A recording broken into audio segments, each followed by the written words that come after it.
Tap into the passion and vision of well-known entertainment luminaries with Thinking Out Loud. Go on a journey with unfiltered access to today's media innovators. Hear their strategy for rising above the crowded landscape. Important lessons and valuable wisdom that only comes from real industry experience. Hello, I'm Vicki Linz, President and CEO of CTAM, a marketing organization focused on the media, entertainment, and technology industry. And today I'm speaking with Will Pearson, Chief Operating Officer for the iHeartPodcast network. Welcome, Will. Thank you, Vicki. It's good to be with you. It's great to be talking to you today. Hey, I couldn't help but notice something really interesting in your background. So I'd like to back up a bit before we jump into what's happening now and next. Okay. Most folks probably don't know that back in the day when you were at Duke University, you were the co-founder and president of Mental Floss.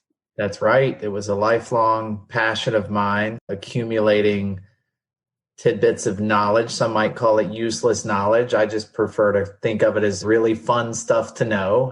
A classmate of mine at the time and I sort of shared this love. And being in college at the time was a great time to be thinking about a project like this because we would come back from different classes, whether it was a history class or a biology class, and sharing some of the things that we might have learned in that class, and sort of came up with this idea where we thought, wouldn't it be fun if you could learn a little bit from each of the most interesting classes at a university setting? And even if you weren't an expert, you could pick up the basics and learn a lot of the really fun things from those courses.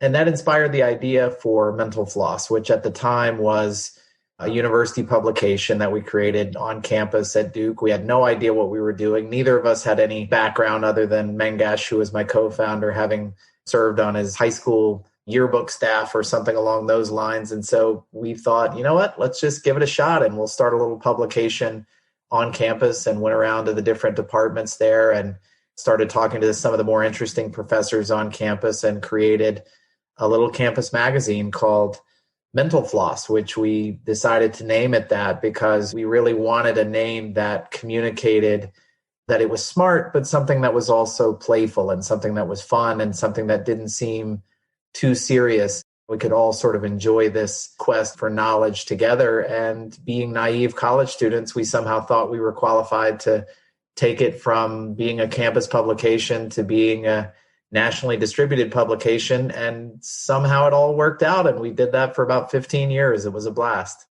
So that was really your first foray into media. Right. We were coming straight out of college. We're fortunate enough to talk to everyone we possibly could about the idea for Mental Floss and getting it distributed, and managed to get in front of a couple of distributors. And we're fortunate enough to be able to distribute in places like Barnes and Noble. And you probably remember Borders at the time, which was a similar kind of chain, and able to get the magazine out there. And we felt really lucky that so many people seemed to enjoy it. And so it kept selling and we kept making it and just were able to grow the company from there. Well, that's terrific. And it went on to become a tremendous success, both under your leadership and then after the two of you sold it. So congratulations. It's always exciting to talk to somebody who's built something of terrific impact and value. Well, thank you. We enjoy cheering it on from the sidelines even today. It's a lot of fun seeing what the team continues to do. Let's shift gears and talk about the iHeartPodcast network. Mm-hmm. You're the COO, so you've got a wonderful landscape view across the entire business. Tell us a little bit about the business, just to level set for our listeners, and then we can dive into more details and some interesting stories. So to back up just a bit in terms of how we came into the leadership here of the podcast division, about 3 years ago, or a little bit more than that, we talked about Mental Floss before. Mangesh and I, the two of us that had started Mental Floss, were recruited to join a company called Stuff Media, or more publicly known as How Stuff Works. That was associated with a great website and several great podcasts, to come on board to help the company spin off that podcast division to see what we could do with it, because we were starting to see the crossover of podcasts from a niche audience to becoming a more mainstream audience. You had, of course, the success of few big podcasts like Serial that really helped that crossover happen. So we were very intrigued by this, and we came on board And How Stuff Works was a company of about, let's call it 60 or 70 people of similar size to what we were doing at Mental Floss. And there was this bedrock of podcasts that had been started about a decade ago, all based on this foundation of knowledge. So it was an easy jump for us from Mental Floss to How Stuff Works. But a couple of those shows, like Stuff You Should Know, Stuff You Missed in History Class, Tech Stuff.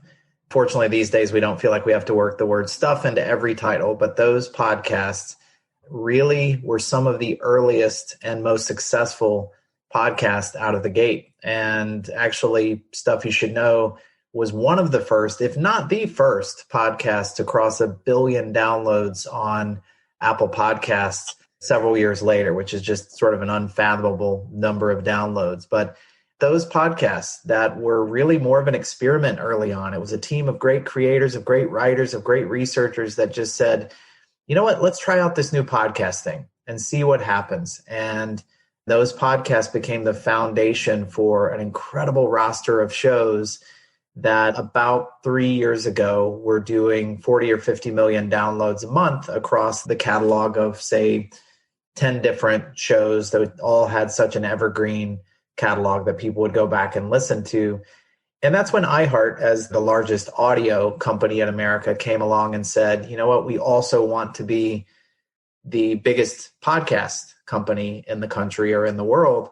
And so we started having conversations. And about a year after Mangesh and I had arrived at How Stuff Works, we sold to iHeart. So here we were in this massive company, not really sure exactly how it would all play out. And fortunately for us, it was sort of the best of both worlds of startup land versus being in a major company, because our CEO, Bob Pittman, and Rich Bressler, who works closely with him as the president of iHeart, really were willing to invest in what we were doing in this division while also making it very clear they had acquired the company and the talent and the leadership at the company to come on board and really guide what iHeart was doing in the podcast space. And so we went from a company doing, say, maybe 10 podcasts to one that you fast forward to today, we have over 500 podcasts that we are responsible for the distribution of every single month, which is just sort of mind-boggling for us as we think back. But that's what we do across everything from comedy to true crime to social justice to food and travel to general knowledge, you name it. There are really very few categories where iHeart is not involved in creating podcasts. So I'd like to go back to something you said early on when you were talking about Stuff You Should Know and the very early days of podcast impact. Mm-hmm. And back then it was very niche. Yeah. And I would imagine the audience that sought it out was quite targeted as well. And now podcasts are really coming into their own, and it's cross-genre, cross-audience. Talk to us a little bit about that evolution. You're one of these rare people who was in it in the beginning and is in it now, and you've seen that transformation take place. Walk us through that a little bit. Some people tend to think that a transition happened overnight. And I think for those of us that have really watched it up close, you realize it was more inch by inch, but you look back over a decade and you realize how much happened in that period of time. But you're right. When the host of Stuff You Should Know, for example, Josh and Chuck, decided, let's give this thing a shot. It was really just going into a closet in the office at How Stuff Works and recording something that they had no idea would reach any sort of significant listenership, much less 10, 20 people, whatever it would have been. They thought, well, this will just be a great way to extend the life of some of these great articles that have been written on the website on howstuffworks.com. From there, they just started putting something together. They would put out 2 a week. And just as a side note, they have published 2 episodes on Tuesdays and Thursdays. Now they've added more, but Tuesdays and Thursdays every single week without fail for 12 years now. That is how dedicated they are to doing this. They have never failed to put out an episode 2 days a week over that 12-year period. That's really speaks to what made this work early on, because you're right. It was a very niche audience, a very small audience of people that were just interested in checking out this new medium, people that were I would describe them as knowledge seekers at that point because of the nature of so many of the early podcasts, and started to just build up some momentum. It was very gradual, but every month there would be a few more listeners than there were the month before. And that started to multiply to where 5 years after they had started Stuff You Should Know and Stuff You Missed in History Class, they looked back and they started realizing, holy cow, we're actually starting to see millions of downloads, not just hundreds of thousands of downloads. And it really started to escalate in that growth. And at that point, almost all podcasts were just two people at a mic, two people sitting down, having a conversation. And that's really all Stuff You Should Know has been from the beginning. And part of the beauty of it is in its simplicity, just the two of them, no bells and whistles, with their producer, Jerry, talking about something that was fascinating to them and built an audience that really felt like they knew them. I think that was the thing that's been most surprising to me or most interesting to me coming from other media. You hear this word intimate that may be overused, but it's really pretty accurate in describing that relationship when you feel like you're getting to listen in on a conversation between two friends, just a really fascinating conversation, not a lot of other noise around it, just very simple. You feel like you're in the room with them. And when two people are really good at it, an audience gravitates to it. So that medium is just this very simple format for podcasts. And then you had Serial come along a few years ago and sort of turn the medium on its head, because at that point, it was more the general chat show style that we talked about, plus many of the NPR and other public radio shows that were also distributing as a podcast. But that was mostly it at that point. And then you see a podcast come along that really turns the medium on its head and makes people realize, oh, this could be a great way to tell stories in a format and in a delivery mechanism that we've never been able to before. And it really got us all thinking differently. And you fast forward a few years from there and you've got huge talent, whether it's Will Ferrell or Shonda Rhimes or others who we are really fortunate to work with now, that have realized the flexibility and the freedom that they have in a form like podcasting to come in and experiment and to try some new and different things. And so it's really fun seeing all the changes that have happened because of creators coming into the medium and deciding really to treat it almost like a playground to try out some new things. So you mentioned Shonda Rhimes, and she, of course, is a content creator of great acclaim. And you've got someone like that attaching herself to the media and playing in the space and producing new types of content. But you also mentioned someone like Will Ferrell. You also have the front of camera talent coming in to play in this space as well. Talk to us a little bit about the things that you're seeing, the things that are available on the iHeart platform that people may not even know exist. Yeah, you're right. It's a lot of fun seeing the range of the kinds of podcasts. So obviously we do have talent like Will Ferrell, who came to us and said, I've got this Ron Burgundy character, this absurd and funny character. I think I'd like to have some more fun with this and not feel the constraints of trying to tightly edit a 2-hour film. So let's see what we could do with it in the podcast space and create some of these ridiculous conversations. And he really loved it because there were no real limitations around it. He got to try out some different things, have some absurd conversations with everyone from Kamala Harris to some more absurd characters that he brought on to the show. But from that, we got to develop some new ideas. His co-host, who was actually his personal assistant for a long time, a woman by the name of Carolina Barlow, surprisingly became almost the star of the show because she played the straight person to his absurd character. And she had this personality and vibe of her own that the listeners really gravitated to. And from that, we were able to spin off a new idea for a show that she hosts called True Romance, about the successes and failures, mostly failures of her love life and the love life of her co-host. From there, it gave us this idea of, you know what, this is really an opportunity to create somewhat of a breeding ground for comedians and new ideas in the space. So we launched a joint venture with Will called Big Money Players. And from that, we're working with talent such as Bowen Yang, this rising star on Saturday Night Live. He has a podcast called Las Culturistas, which is just fantastic.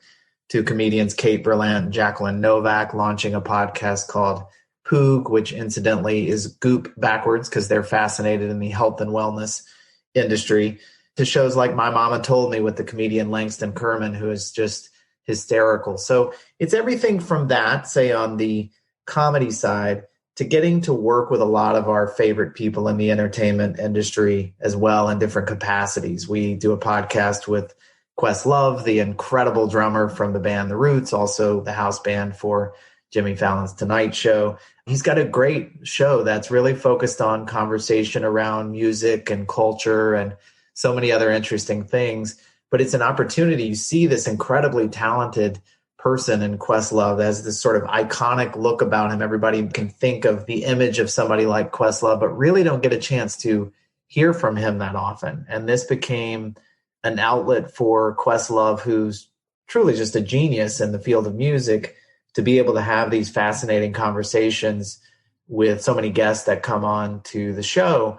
So it's everyone from Questlove to being able to work with Comedy Central and distributing the Daily Show podcast, to being able to work with Jada Pinkett Smith and distributing the Red Table Talk podcast, to Hillary Clinton's podcast, to Katie Couric. But the list goes on. But all of these are fascinating for us to get to work with. Maybe going back to Secretary Clinton, for example, here was someone that we saw on the campaign trail or in her role in office, in multiple capacities in office, either as Secretary of State or as a senator for her state.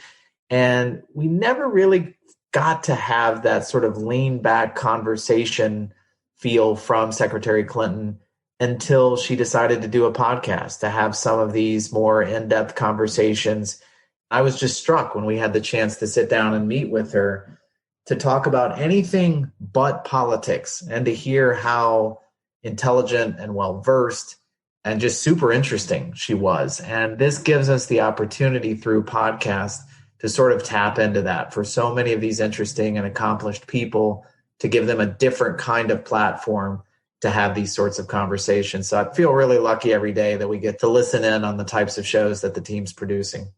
How do you go about deciding what to produce? Yeah, it's a really good question, and one that we discuss every single week, because as the medium explodes, every week we see probably 60 or 70 pitches that come in from agencies to individuals to partners, just all sorts of places. And that's not even counting the ones that may have initially been reviewed by an editor that we've decided not to review with what we call our development team.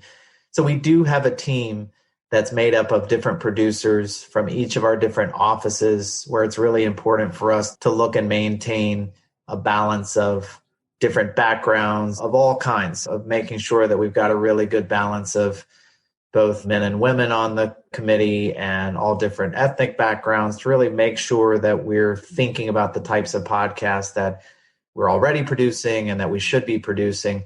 Every week, that team gets together and talks about the pitches that have come in. Each one comes with certain podcasts that they're really excited to pitch to the team, and run through them and debate them and talk about which ones we feel like are worth entering into a negotiation around, to try and pursue those to bring into the iHeart family. And we really like to look across a full spectrum of categories, as I mentioned before.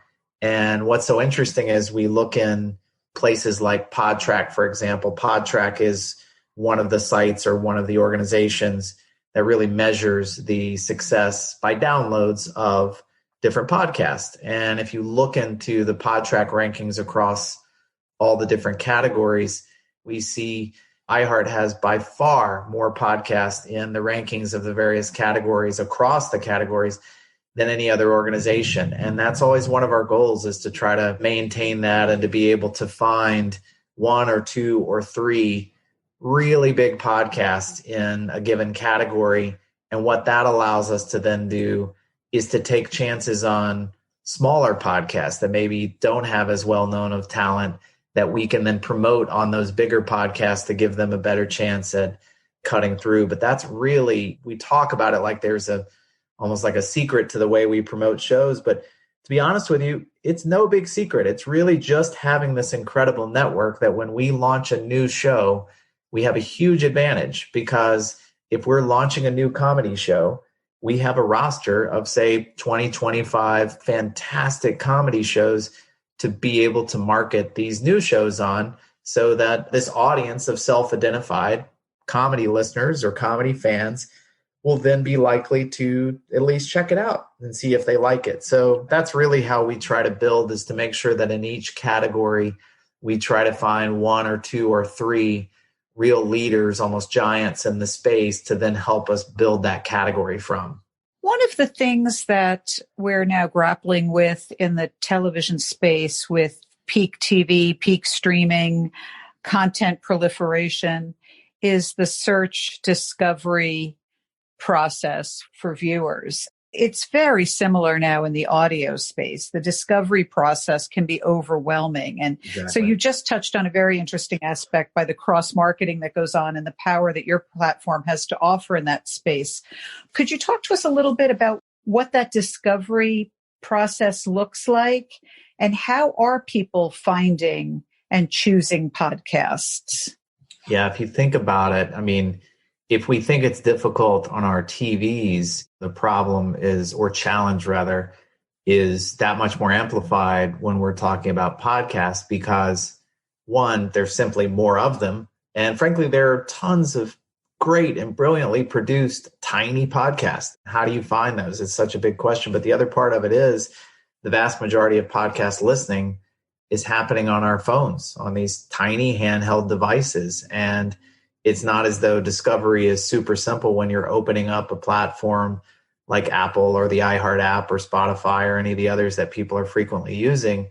And so that is a very real challenge. How do you cut through the clutter? That is why we try to make use of the resources that we have. And so by far, the most effective mechanism we have to get people to listen to new podcasts is to cross-promote on other podcasts. And so every time we launch a new show, we create those 30 and 60-second spots that will run across our network, usually targeted at like-minded shows or like-minded audiences. On top of that, we'll do trailer drops, create trailers, and then we can drop them into the feeds of like-minded shows. We try to do that intelligently and try to do that very intentionally, so that we're not just dropping tons of trailers in everybody's shows, because that wouldn't be a positive listener experience. We try to do it in a way that's actually bringing value to what the listener is experiencing. And then the third lever that we have here that, frankly, I honestly didn't know how effective it would be is the ability to promote on broadcast radio. There was really this question of how effective will it be to try to bring broadcast radio listeners into the world of podcasting? And as we've learned more and more about that world of radio and the 850 plus radio stations that iHeart has across the country, we've really learned how to market to this audience. The ads are a little bit different. We have a certain image or idea of what a radio ad sounds like, and then what usually a quieter podcast ad sounds like. And so we've learned the tricks of the trade, or just how to produce these types of things to bring people into the medium. And we've seen it be quite effective, actually, to, when marketed correctly, to bring big podcasts like a Ron Burgundy or one of our huge true crime launches, or one that's going to be big too, coming up really soon here.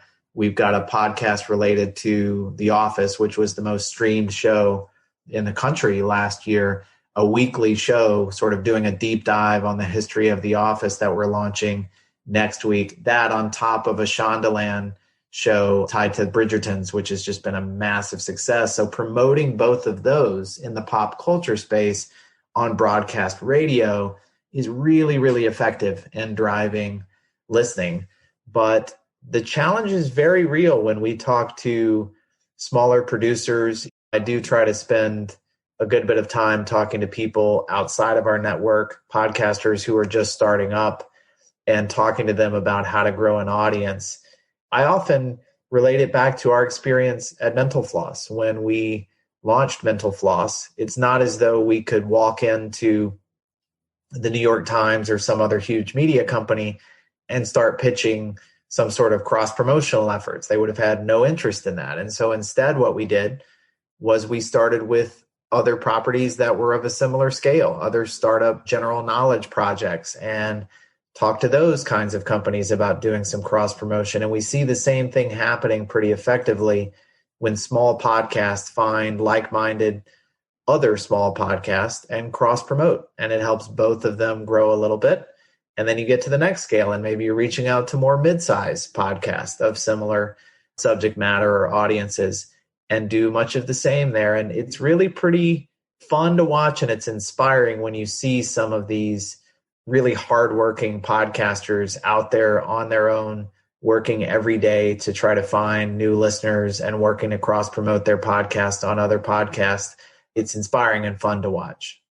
Well, building a podcast from scratch is clearly a different challenge than building a podcast around any kind of known brand, whether it's a celebrity name or an entertainment brand or an extension of a television show where you already have a built-in audience base of passionate enthusiasts. I can imagine the challenges associated with trying to help start something that has no known equity built into it. It's true. It's part of the fun, though. We try to balance that out to be able to launch podcasts that we know will find an audience simply because they have a huge name or a huge partner behind them. As we launch a podcast like this companion series to Bridgerton, which launches very soon, we know that that will reach an audience because there's a rabid fan base for it and a big fan base for it. But it's also really fun to try to find this undiscovered talent and to bring something like that into the world. Just a couple of examples of that. We worked with a podcast creator named Jake Brennan, who now in the podcast space is a well-known name, but he had this terrific podcast called Disgraceland, which is at a high level described as musicians behaving badly, where in every episode he'll talk about a well-known musician from the world, typically of rock, and tell their personal story in such an interesting and fascinating way. And Jake came to us with this great podcast and had started to build a following. It was actually pretty impressive what he had built by himself. And we brought him on board here at the iHeart Network and plugged him into what we were doing. And really our job was to get out of the way creatively. The guy was already making a brilliant podcast, and we made that clear. We're not here to tell you what to do with the creative side. What we're here to do is to support you by promoting the podcast, making sure people find out about this podcast, and then taking it out to the market on the sales front to help monetize it more effectively.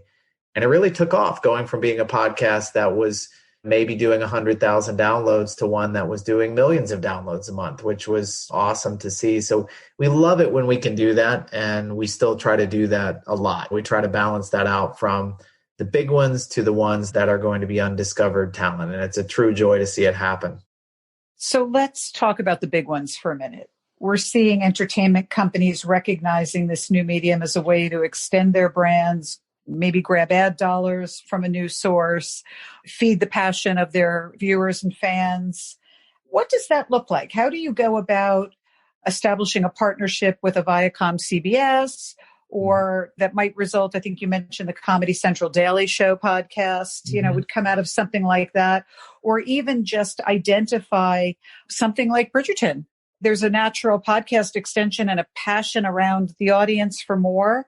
Talk to us about that process, how that plays out, and also the trends you're seeing in that space right now. Mm-hmm. Each one is a little bit different. I think what's been really interesting for us to see in the podcast space is the challenges that traditional media companies and legacy media companies have had in breaking through in the podcast space. So if you just stop and think for a second, think of all the legacy media brands that have been very successful in some other space, whether that's in television, whether that's in magazines, whether that's in whatever it may be, and try to think about the number of those that have launched really successful podcasts, especially podcasts that share the name of whatever their parent organization or media company was. And it's really a very small list. It's been a very big challenge for these companies to get that crossover from people saying, oh, I'm going to jump from this screen to checking out a podcast, or I'm going to jump from this other media property to checking out their podcast. And so For us, part of the reason many of these discussions happened is you have these big media companies that realize, okay, we know how to make great content. We have access to phenomenally talented people. But what we don't have is the existing audio audience to let people know that these are out there. So it's almost like trying to get a TV show out in the world without the backbone of these major TV channels or a major streaming service. So to have our reach and our ability to know how to market podcasts is really what opened many of the doors with several of the media partners that we work with and know and trust to make amazing content. And once again, kind of like I was saying with somebody like a Jake Brennan, we're not going to go to the Daily Show and tell them how to make a good podcast or tell them how to make good content. They're incredibly funny writers and producers and skilled at what they do. Our job is to help them bring that to an audience. And so from the Daily Show, we're going to be spinning off a few more original podcasts in partnership with Comedy Central. The same thing with MTV as part of the broader Viacom family as well. We're doing some projects with places like Meredith Publishing, and we have with Condé Nast. And it's a lot of fun working with these really talented organizations that just need to find a way to break through in podcasting. And maybe to leap from there, some organizations like that to individuals, to the talent who are out there. When we think of a Shonda Rhimes or we think of a Will Ferrell, sort of a similar situation where you have these incredibly talented people who just really want to partner with somebody that can help make sure that their project gets out in front of the world. And I think a big part of the reason that many people, or I know one of the big reasons many people partner with us, beyond the fact that we've got a fantastic production team of about, let's call it 80 producers and engineers and executive producers around the country helping us create the shows that we make.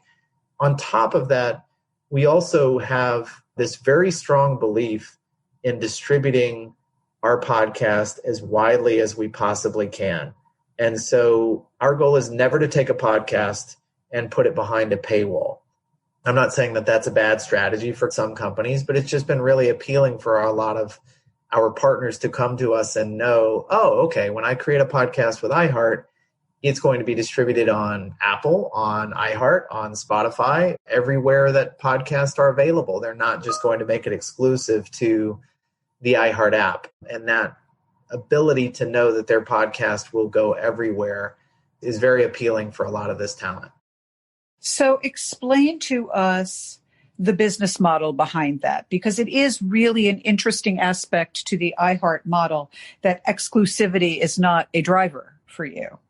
What is the driver for you? Yeah, much like we are in the world of broadcast radio, where we want to reach the broadest audience, iHeart through its radio stations and other properties reaches right around 9 out of 10 Americans in any given month, which is just a phenomenal statistic. When we joined the company and learned that and really started looking into the numbers to understand how that works, we're sort of blown away by that. So in the similar spirit, we want to be that for podcasts as well, to know that when we create podcasts, they're going to reach as broad of an audience as possible. And so fortunately, iHeart has an incredible sales team on the advertising front that we can go out to partners and say, hey, we've got this fantastic new podcast. We know that this is an audience that you're trying to reach. We can help you get to them. And so an example of this, a few months back, in partnership with some of our talent and existing team members at iHeart, we launched a network called the Black Effect Podcast Network. We knew that there was a serious lack of podcasts for a Black audience by Black creators and producers. And this was something that we were hearing from our talent and team members here. And so we made a huge commitment to this, to say, you know what, you're right. Let's not just go throw a few podcasts out there and see how they do. Let's actually try to create the biggest network of its kind in the medium. And you fast forward about 6 months, and now part of iHeart is this division called the Black Effect, headed up by a brilliant former MTV producer. She's the president of our network here, named Dolly Bishop. And under her leadership, we've now built a network that's doing about 30 million downloads a month across the shows that we launched together. And so it is the largest of its kind with some of the biggest podcasts in Black culture at the moment. And that's always our goal, to be able to do that and to be able to take those shows to market and to be able to say to advertisers, we know that you are now making a commitment to investing in Black creators and producers, in talent. And we're here to tell you that here's an opportunity to do that at a scale that you couldn't find anywhere else. I've never seen anything like it. When we took this offering out to the marketplace, how quickly the team was able to sell those sponsorships. So that's really the business model, is to build these slates and these families of podcasts that either share a common audience or a common mission, and then to be able to go find advertising partners that are eager to get behind those and support those and attach to those in any way that they can. Are you finding any preferences among listeners for the ad-supported versus non-ad-supported podcast environment? Because obviously that's a big point of evolution in the television ecosystem right now. It definitely is. I mean, I think it's worth stepping back and thinking about why the television industry changed in the way that it did and why streaming outlets emerged in the way that they did. Usually you see transformation in an industry like that because there's something broken about the industry. And it really was becoming a challenge trying to get these shows out to people. The advertising experience wasn't all that great. Sometimes people felt overwhelmed by the amount of advertising and sitting down to watch what they wanted to be a half-hour show that was filled with ad breaks every few minutes. If you think about it in the podcast space, and we're very intentional about this, even when our shows are, say, an hour or hour and a half long, we still commit to having 2 ad breaks in almost all of our shows. Mid-roll breaks is how we would describe them. So you've been listening to the show for 15 minutes or so, and you might have a break then, and then you listen for another 15 minutes and you have a break then. It's really not an incredibly intrusive ad experience. And what we found, because the vast majority of ads are host-read, that it actually becomes a pretty fun way for our listeners to hear from and interact with the host of these shows. It's a ton of fun to hear Will Ferrell as Ron Burgundy read ads about Charmin toilet paper. I mean, it's just a ridiculous and funny experience. Or to hear a more serious host read an ad for something that means something to them. And we find that most of our hosts really like to, not surprisingly, read ads for companies that mean something to them, that they care about, and that they can actually speak from a degree of experience around what's being offered in the ad. And it's done in a pretty quick and easy manner. And so for the world of podcasting, it's just not an experience that we find readers to have much of a problem with. And so when we talk about taking things behind a paywall, I think the real question is, one, is there really a problem that they were trying to solve for a listener? And two, how frustrating is it for a listener if there's a talent or a show that they want to hear to feel like they're being told where they have to go consume it? It'll be interesting to see how it all evolves. I won't pretend to know exactly where this will be in 10 years, but for us, part of the fun of the podcast industry is being able to know these shows are out there, and whatever platform that you're on and like to listen to shows, to know that you can go to that platform and listen to the show you've been seeking. It's really a fascinating business, and you've illuminated a lot of different parts of it for us. I'm fascinated to hear you have over 500 podcasts that you're distributing a month. That's just enormous. And so is it a correct assumption that there's an audience for every podcast, or do you launch a podcast and find that there really isn't an audience for it, and then what? Does all of this content continue to live out there, or are you continually curating the ecosystem?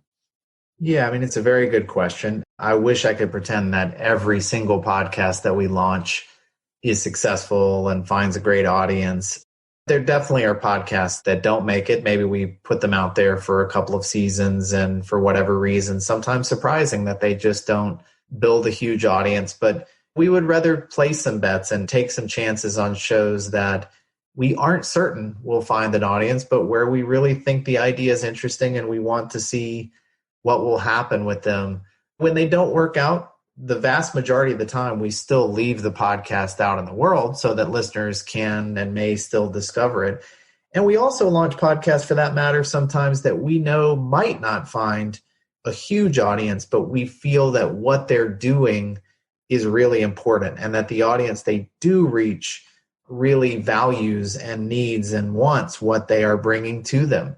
There's this really brilliant podcast that's been on our platform actually for a few years right now called Ethnically Ambiguous, where you've got two women telling the story about being Middle Eastern and immigrants in America. One is Iranian, one is Syrian, and hearing their stories and talking about their experiences being in the U.S. Launching this podcast, we knew that it wasn't going to be as big as a podcast from Will Ferrell or Shonda Rhimes or something like that. But that really wasn't our goal with that.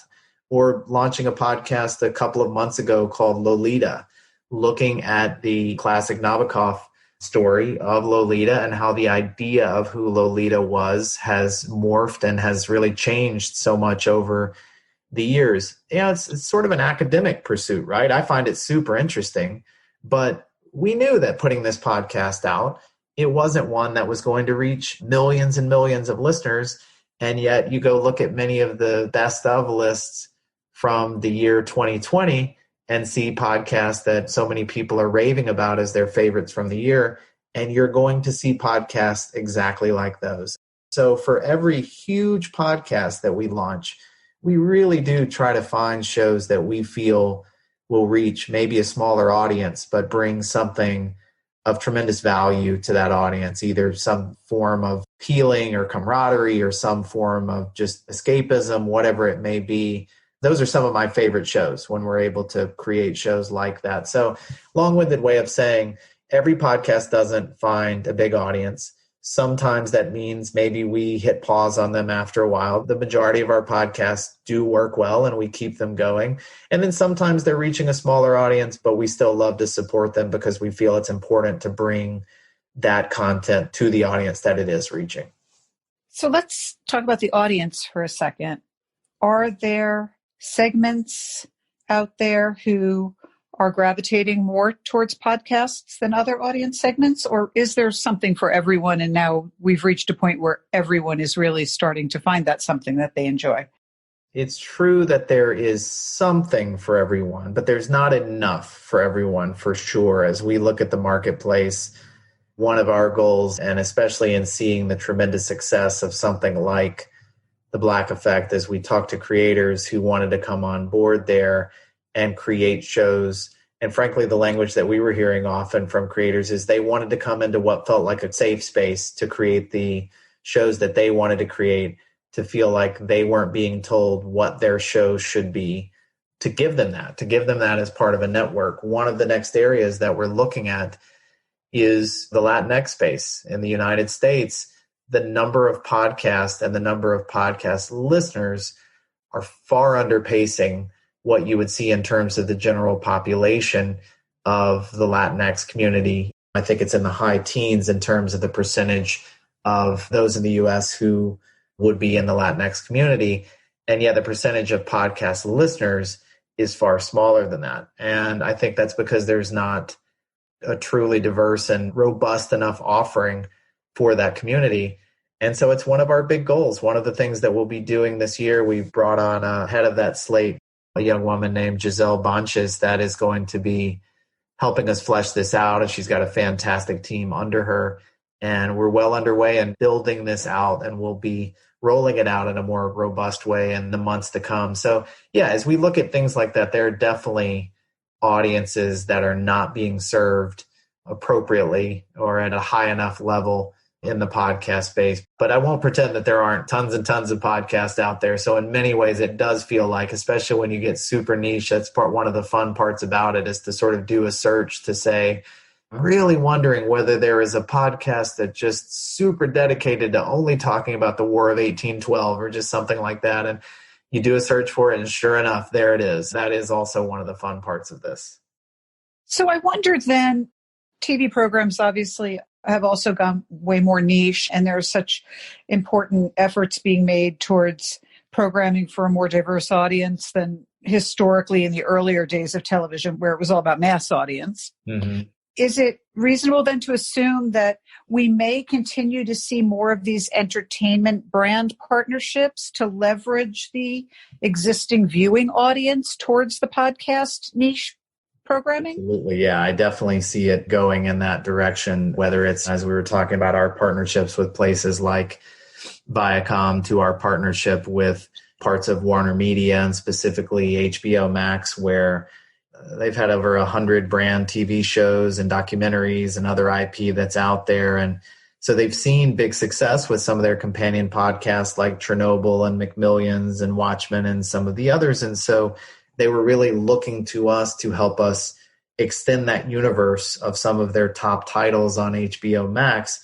We have signed a 10-show deal with them. We've already produced a few shows with them, one Raised by Wolves, The Murders at White House Farm, one called Search Party, and we've got a few more coming out in the next few months. It's a two-way thing. It's a way to be able to take the existing super fan base of a property and move them into podcast, but it's also a way to go in the other direction, to launch a podcast to help people discover really interesting IP and move them from the podcast into checking out the TV or streaming series. I think we'll see much more of that, simply because there's so much flexibility, because you can either make something truly a companion podcast and have it either be a conversation around whatever the show or film was, or you can have it be an extension of that, to be able to say, let's take this universe. And that's where things are getting really interesting, is taking that universe of a scripted project and moving it into podcasting as a scripted project. It's going to be a lot of fun over the next year or two to see how this continues to evolve. So what else would you flag to us to watch in terms of what's next? What else do you see coming? I think what you just said is very interesting. The scripted universe is going to evolve, and we can see the fictional serial approach start to get rooted.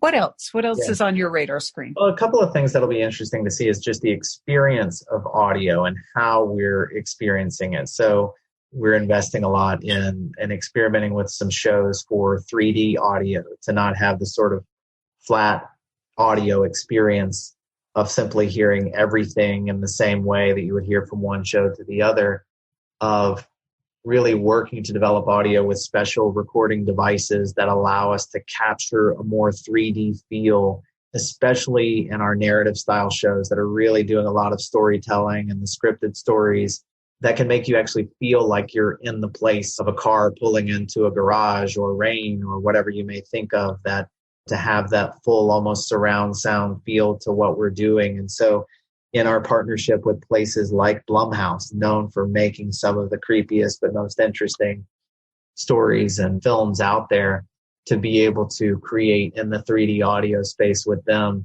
is really cool. I won't pretend to have the knowledge that our engineers and our producers and the team at Blumhouse have and how to fully utilize this, but you better believe I'll be listening to every episode of the podcast that they do when they take advantage of this. So I think that's one thing, is just what the experience of audio is like, being able to take advantage of some of the developing technologies.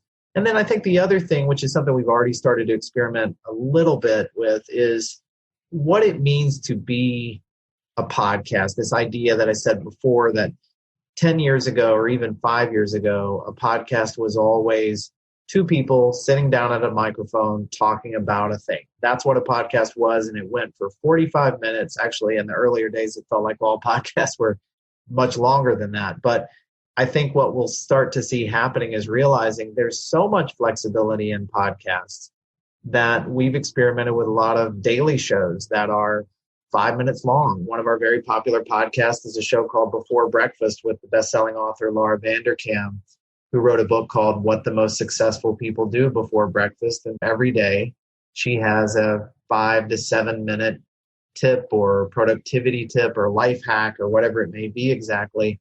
And it's really taken off for us. And so I think we're going to experiment with the idea of the RSS feed of a podcast being utilized a little bit more, almost like a social media feed at times, to where we bring on a great talent that would have something interesting to say about the world of pop culture or about news or whatever it may be, and have them uploading audio files of much shorter length, but more frequently. And so experimenting with how a podcast feed can be used is going to be a lot of fun. We love taking on challenges like this and being able to play with the medium and sort of breaking outside of this idea that every podcast has to follow the same format. So those are two things I think I would watch for, and we're excited to pursue on both fronts. Well, Will, you have certainly provided an outstanding experience in audio for us today. Thank you for expanding our ideas about what's happening and what's going to be happening in the podcast world. It's all really interesting and exciting. And it's been a pleasure talking to you about it. It's been a pleasure talking to you. I appreciate your interest in the space and look forward to hearing more of your episodes. Well, it certainly sounds to me like it's all converging and we're all going to be in the same space inevitably anyway. So